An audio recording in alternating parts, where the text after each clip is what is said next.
Welcome to a quick Foxy Tech Tips tutorial on seeing who has viewed your Snapchat story on Snapchat. If you find this tutorial helpful, please consider subscribing to my channel and liking the video.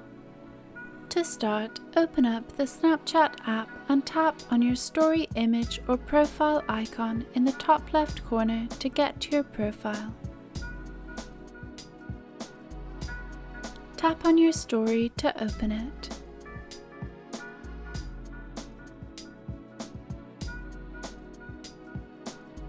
Swipe up from the bottom of the page. You will now see a list of everyone who has viewed your story.